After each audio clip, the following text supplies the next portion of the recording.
Mahirap nito sa amin guys is nag-a-apply kami ngayon, pero pag natawagan kami, kailangan namin i-explain na hindi pa po kami pwedeng mag-work ng full-time. We can work part-time as like 24 hours, no? 3 times a week. And once ma-receive din namin yung... Mother of 2. I am a mother of 3. A wife and a mother of 3. My life's journey. Good morning guys! Hello! Welcome to Jill in Cannes. So today ay Thursday. So yung vlog ko yesterday, it's actually Wednesday. Sabi ng classmate ko, si Kat, hi Kat. Sabi niya, Thursday ka ng Thursday, Wednesday pa lang. So today is Thursday na talaga guys. At ito na nga yung final day ng aking practicum. So last na paglalakad natin going to our practicum today. The weather is much better today than yesterday na talagang sobrang mahangin, ang lamig. So ngayon hindi gumagalaw yung mga dahon, yung mga puno, hindi gumagalaw. At ayan, papunta tayo sa ating practicum nga. At last day natin ngayon. So I was thinking of giving something pero card lang mabigay ko dahil medyo naging busy tayo yesterday. Pakita ko sa inyo ano yung mga ginawa namin kahapon. Ang saya ng aming last day. Although masaya siya. Pero syempre at the same time, nakakalungkot din. Kaya niloloko nila ako na si Iyak Girl. Ayan. So, panoorin natin ano yung mga nangyari kahapon sa napakasayang final day. Final presentation namin sa aming class. At also, sa aming favorite teacher na si Miss Jessica Miller. Watch this, guys!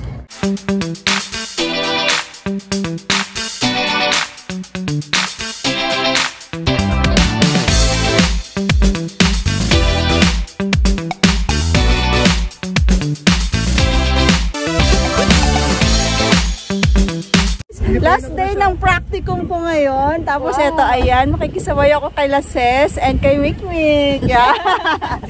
Nahahatid ako pa uwi. Ang lamig kasi. Pa-shoutout. Papa-shoutout. Hi! Hello! Ayan, oh. Shout out! Kids. Shout out Iloilo! Oh, Iloilo! Sige, bye-bye! Flashback.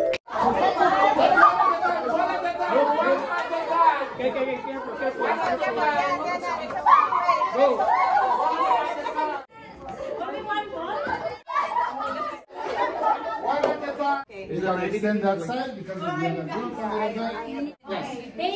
Go ahead. Okay. Go near beside. You can put down. Okay? Here. Put down your chef.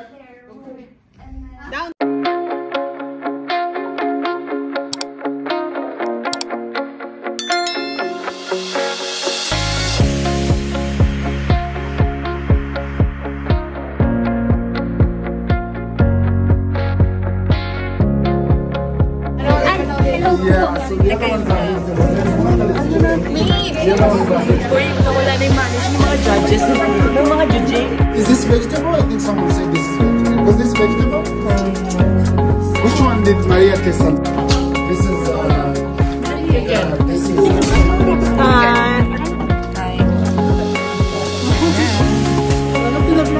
Siya yung ano ko. Part of Norcas College, it's time for OCD O'Clock, your go-to hour for curious minds and critical conversations. Testing a stove. And contamination OCD, it's a strong fear of germs or dirt, so leading to excessive... And everyone who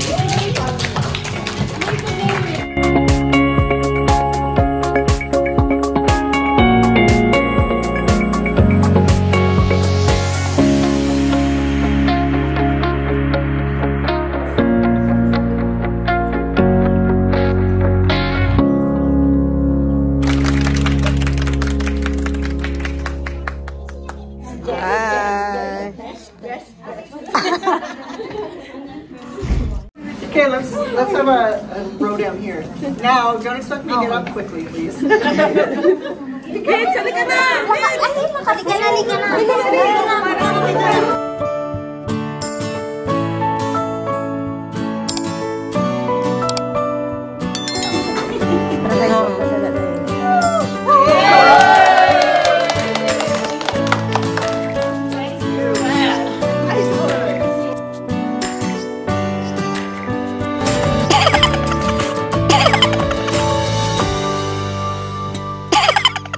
Hi guys! Welcome back to Jill in Cannes. So for today's video ay nakita nga ninyo yung last day activities namin, at although last day na ng halos lahat ng subjects namin, pero meron pa akong isang natitirang final exam for next week. So online lang yun. Online class din kasi siya. Pero sa mga in-person classes namin, yan. So nag-last day na nga kami. So, syempre, mamimiss namin yung aming favorite teacher na si Jessica Miller.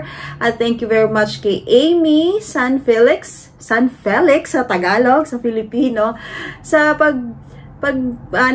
sipag niya mag-picture sa amin, tapos mag-video ng mga clips. So, yan. Kaya meron tayong clips na ipa-share dito. So, thank you talaga sa'yo, Amy. At yun, syempre, mamimiss kong lahat ng mga classmates ko sa Northwest College sa Disability Studies. So, magkikita na lang tayo sa graduation day natin sa June 3. Yan. So, abangan nyo yun, guys, na matatapos na talaga kami.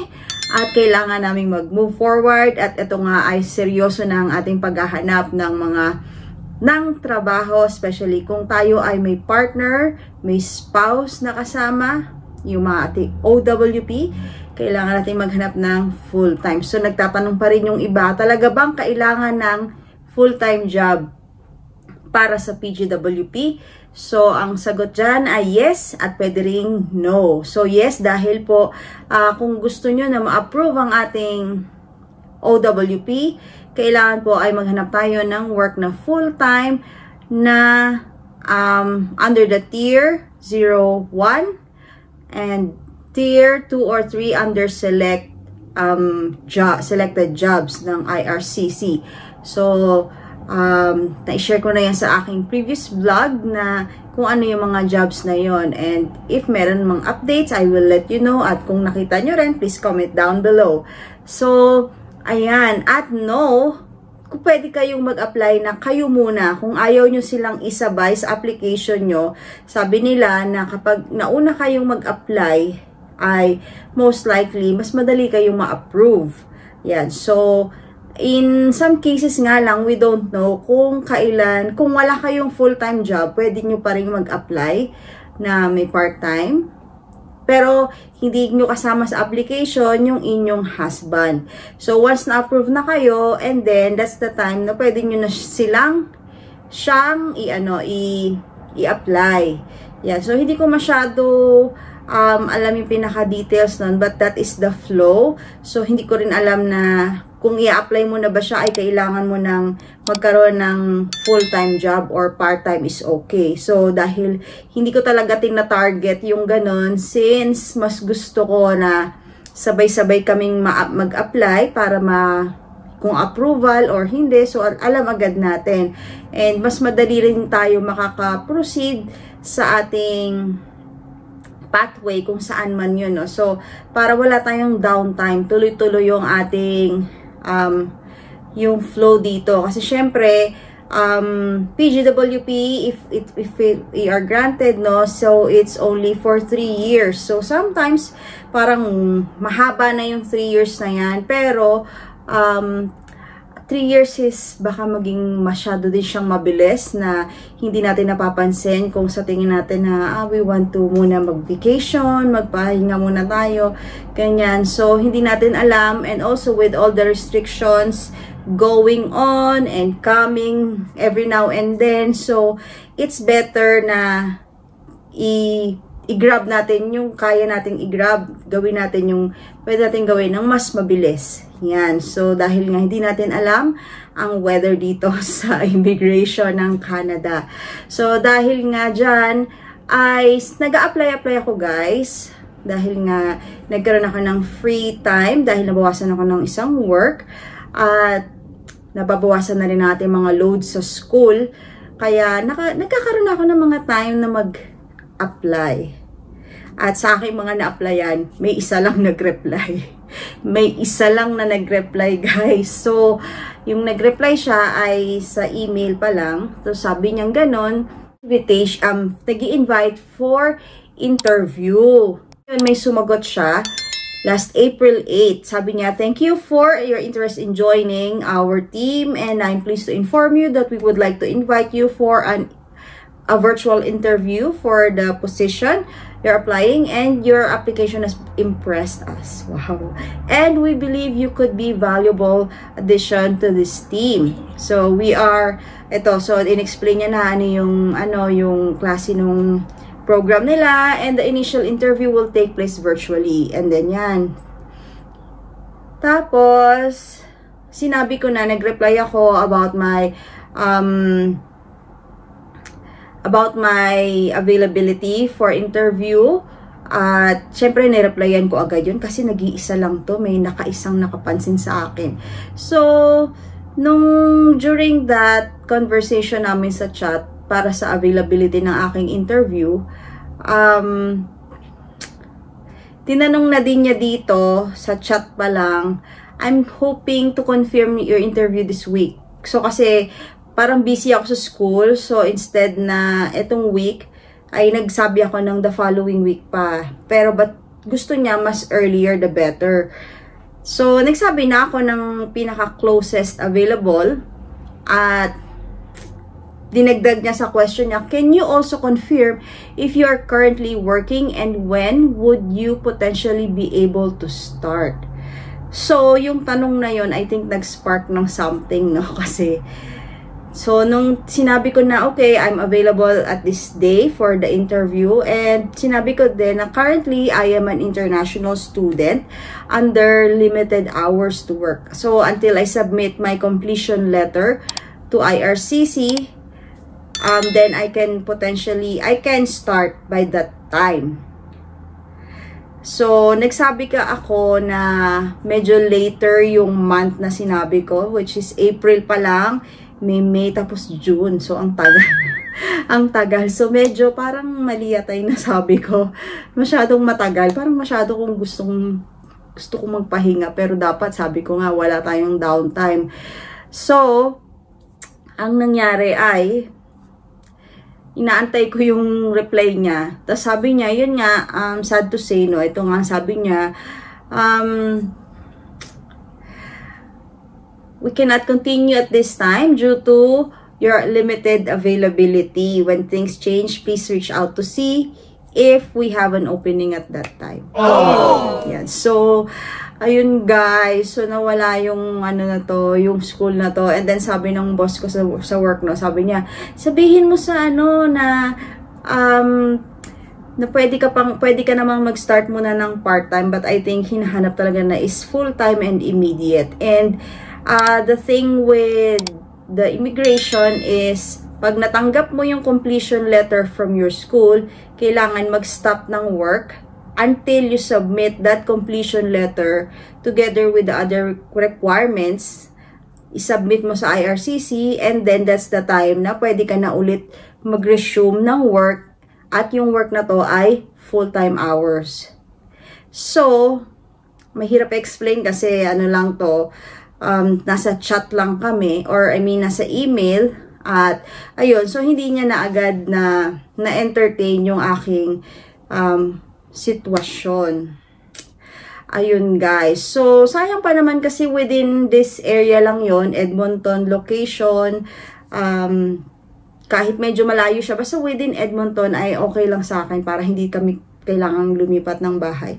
So, ayan guys. So, continue pa rin tayong pag-a-apply, at iisipin ko na lang ngayon na sa mga susunod na magi-interview ay kung paano ko ma-explain ng maayos ito, para naman hindi basta ma-set aside yung aking application. So, dahil nga sa immigration rules na ito, na hindi ganun kadaling i-explain, at sometimes yung mga employers, baka hindi din sila aware sa mga ganun. Of course, tayo talaga yung nakakaalam nun guys. We have the responsibility to explain it to them, ano ba yung nangyayari, ganyan. Pero dapat yung mas maintindihan nila. At para maging win-win situation sa mag-hire sa inyo at sa pagpasok natin ganun sa trabaho na yan. Ayun, so dahil nga ganun, nako-confuse din kasi ako kung paano natin, pag last year, pagkatapos ng last day ng school namin ay may letter, or before the last day, meron kaming letter na natatanggap from our school notifying us kailan yung pwedeng mag-start ng full-time. So, I was thinking na kapag katapos ng aming school ngayon, ay pwede na kaming mag-full-time since it's break. But, unfortunately, pag tayo po ay gagraduate na, it means we are ending our school. Hindi tayo break, but we are ending our school as a student. So, tayo ay hindi pa pwedeng mag full-time. Kasi hindi tayo kasama doon sa mga nagbi-break ng summer break. Hindi tayo yon. Last year, pwede yung mag full-time. Pero ngayon, ay part-time pa din. And we are still limited to 24 hours per week. And kung matanggap na natin yung ating completion letter at maisubmit natin ito sa IRCC, and then wait for their confirmation na natanggap nila yon, we will receive that like within 24 hours.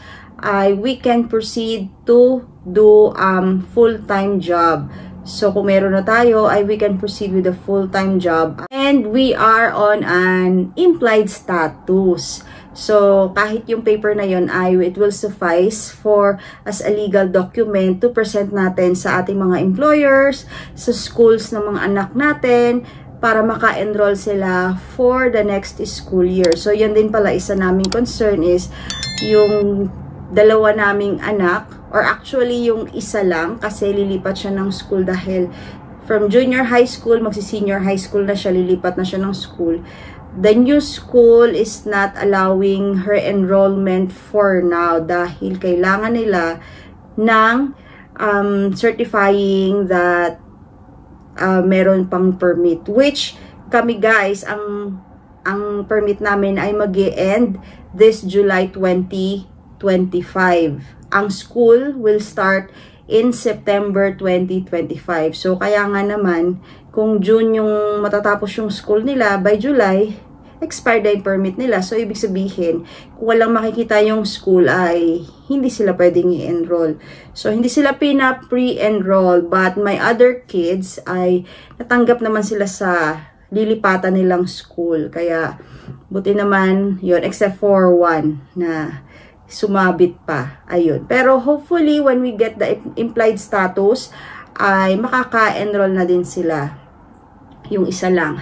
So, ito pala guys, isi-share ko yung sinend na email ng aming school para sa ating information ng ating mga ka-international students na nagbe-break, summer break, or kung matatapos na ang inyong 2-year or 1-year study this semester. So, papakita ko sa inyo, ito yon. If spring 2025 is your next mandatory term, you may work full-time off-campus from Sunday, April 27 to Saturday, May 3, 2025. So, for the spring, if spring 2025 is your next mandatory term, and if all the following conditions apply to you, you may your study permit is valid. So, importante na yung study permit is valid and you are enrolled full-time in winter 2025 and will be enrolled full-time in the spring of 2025.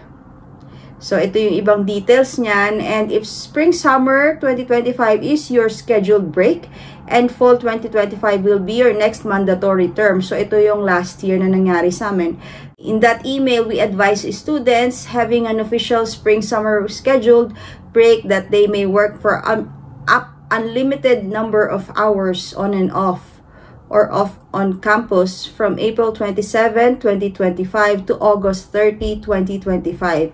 If you meet all of these conditions. So, ito guys, yun yung parang nangyari last year. But now, it's gonna be different dahil hindi naman tayo mag-enroll by fall next term. So kung ito naman, if you graduate by the end of winter 2025, ito yun kami guys. So, if winter 2025 is your last term in the program but all other above eligibilities apply to you, you may continue off working campus a maximum of 24 hours per week until you receive your completion letter from the Office of the Registrar as confirmed on the IRCC page. So, please ensure you have applied to graduate in your Student Center account. So, yeah. At kung meron naman kayong authorized leave during winter 2025 or plan to take leave in spring 2025, you need to note you cannot work at all during the break. You may resume working up to 24 hours per week only once you return to full-time studies. Ayun guys. So mahirap nito sa amin guys is nag-a-apply kami ngayon pero pag natawagan kami, kailangan namin i-explain na hindi pa po kami pwedeng mag-work ng full-time. We can work part-time as like 24 hours, no? 3 times a week. And once ma-receive din namin yung completion letter, we have to stop right away. Yan, so kailangan mag-stop. At ayun na, medyo conflict nga ito guys. So we hope na makahanap tayo ng trabaho na mauunawaan ang proseso na pinagdadaanan namin ngayon, na kailangan muna namin, hindi nag-a-apply lang kami ngayon dahil gusto naming sa pag-apply ng PGWP ay maisubmit namin yung full-time job offer na ibibigay nila. So sana meron tayong mahanap nun guys. Please pray for us, mga international students na gagraduate ngayon, dahil iba po ito, dahil this is the newest update na parang kami yung una na mga graduates or batch na dadaan sa ganitong procedure na kailangan meron tayong full-time na mga ganito. Ayun lang guys. So, please comment down below ano yung mga thoughts nyo, and kung may mga bagong updates ba tayo na dapat malaman, or meron kayong mga comments and suggestion, please comment down below. At kung hindi ka pa nakasubscribe sa channel ko, please don't forget to like and subscribe, and please don't forget to hit the notification bell para lagi kang updated sa mga vlogs ko. Yun lang guys, and thank you for watching. Bye! Alright, 1, 2, 3. Ay, sorry. 3, 2, 1. Oh, iyak na siya ulit. Hindi, wala. Sabi mo contest ng ano niya. Iyak na siya. Iyak pa siya.